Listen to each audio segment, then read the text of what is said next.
अच्छा मैडम बताइएगा कि क्या एतराज़ात हैं सनम जावेद पर और एतराज़ करने वाला कौन शख्स है? ये तो हमारे वकील ही देंगे, शकील पाशा, जवाब इसके बारे में मुझे तो कुछ पता नहीं होता। शकील साहब पाशा देंगे। शिकायत कुनिंदा जो है वो हमारी जब हमें 11 बजे 8:30 बजे का टाइम दिया गया था, हम 8:30 बजे यहाँ पहुँचे। फिर हमें कहा गया कि जी 11 बजे शनाख्त कुनिंदा साहब तशरीफ़ लाएंगे।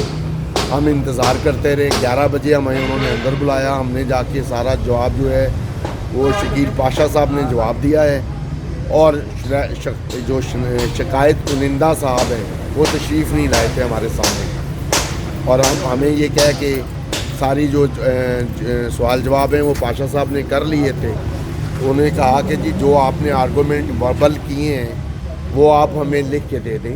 अब हम उनको लिख के देंगे और ये आपको सारी डिटेल जो है पाशा साहब बताएंगे। जी पाशा साहब बताइएगा क्या एतराज़ात हैं? देखिए एलिगेशन हम पे ये उन्होंने जो एतराज़ात किए हैं वो ये लगाए हैं कि जी एक तो प्रपोजर स्कैंडर जो है वो वहाँ पे मौजूद नहीं थे और डेट आपने 21 और 22 2 डेटें लिखी हुई हैं। उसके ऊपर हमने बताया कि जब हमें अथॉरिटी मिली तो हम वहाँ पे पहुँचे और हमने जाके ये सारी चीज़ें क्लियर की हैं उनके सामने।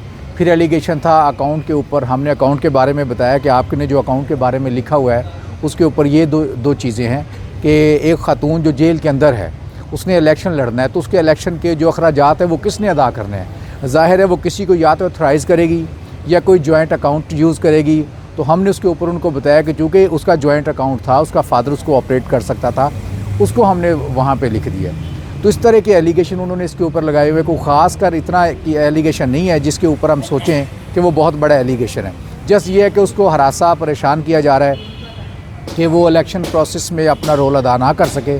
उस हवाले से ये एक फेक एंड फैक्टिशियस बना के एक बंदे को खड़ा करके कहा गया कि जी ये उसके ऊपर एलिगेशन है। अगर देखें कि अगर उसको किसी बंदे को आपने डॉक्यूमेंटेशन की वेरिफिकेशन देनी कि आपने उसको एक्सेस दे दिए कि वो जेल के अंदर जाके देख के आए कि सनम के साथ कौन था कौन नहीं था, इसका मतलब ये है कि वो तो गैर महफूज हो गई। जब आप उसको जेल के अंदर किसी और बंदे को, अननोन बंदे को डॉक्यूमेंटेशन की एक्सेस दे देते हैं तो वो तो हो गई गैर महफूज। अब हमें जो एक्सेस दी गई थी वो हमने according to law DCO Lahore से हमने वो उनसे परमिशन ली। हम अपना बंदा वो साल लेके गए, वहाँ जाके उसने वेरिफिकेशन की। हमारे प्रपोजल एंड स्कैंडर ने अगर आके यहाँ पे ये कहता कि जी मैंने ये डॉक्यूमेंट दुरुस्त नहीं किए या कुछ नहीं किया तो फिर तो उसके ऊपर गुफ्तगू हो सकती थी। अब सिंपल सी बात है कि उन्होंने कहा है कि जी जो एलिगेशन लगे थे उनका हमने जवाब दे दिया है। अब फैसला तो रिटर्निंग ऑफिसर ने करना है। कि जो एतराज़ कुनिंदा होता है जी उसका उस वक्त मौजूद होना लाजिम होता है या फिर वो उसकी गैर मौजूदगी में भी आपकी जो एतराज़ात है वो सुने जा सकते हैं? देखिए उसका होना तो लाजम है। पहले तो वो कहेगा ना कि जी मैंने ये आपके ऊपर एलिगेशन लगाए हैं, पहले तो उसका काउंसल या वो खुद आके बताएगा कि मेरे ये एलिगेशन है आपके ऊपर। फिर हम उसका जवाब देंगे, फिर हम बताएंगे कि जनाब ये जो एलिगेशन नंबर 1 है, 2 है, 3 है, 4 है, जितने भी हैं उनका ये जवाब है।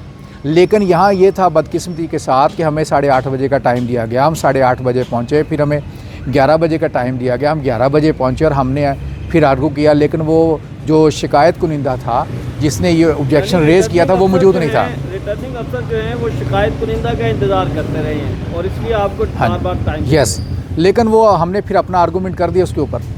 अब बाकी तो अल्लाह जाने।